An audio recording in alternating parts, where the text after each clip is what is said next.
O mga soy, meron tayong bagong food park dito sa Sulipan na palit. Kung alam nyo yung compact sa may Sulipan doon, sa tabi lang doon. Paglagpas mo lang ng tulay, yun na yun. Hindi kayo mamblema sa parking kasi malaki yung parking doon sa tabi ng 7-Eleven. Nag-crave nga ako sa sisig, buti na lang may nagbebenta dito kaso napakadaming nakapila. Syempre kapag Kapampangan, mahilig sa sisig yan. Kahit mahaba yung pila, pinilahan ko na din. Kaya itong pinsan ko, sarap na sarap sa pagkain ng sisig. Meron nga din pala dito nagbebenta ng sushi. Meron silang assorted, baked sushi, at saka inore nila dito, 100.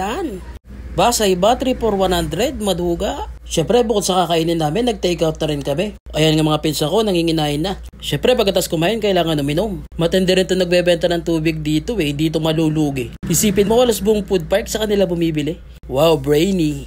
Ay, teka lang, meron din palang nagbebenta dito ng milk tea. Hindi ko na nga na-try kasi nung bibili ako, daming pila. Lalo naman dito sa takoyaki. Pero mukhang masarap yung tinda nila. Babalik ako, susunod ko tong tatry. Kaya nananabay, kain ng kain.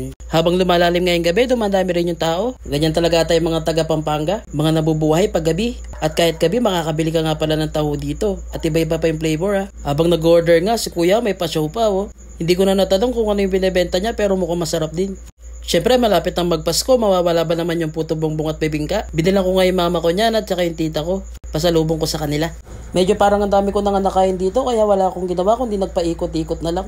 Bukod sa mga nabanggit ko, meron nga pala ditong taiyaki. Nagbebenta rin sila ng mga silog dyan. Kaso nung bibili ako ng top silog, sold out na daw. Ang dami nga tao, kahit mga aso, welcome dito. Dahil bago pa lang, may mga stall pa na wala. Pag nga daw Biyernes, Sabado, Linggo, merong bandang tutugtog dito. Ang dami ko nga mga nakitang taga-Kapalangan na nagpunta dito. O ano soy, tara, punta na tayong food park.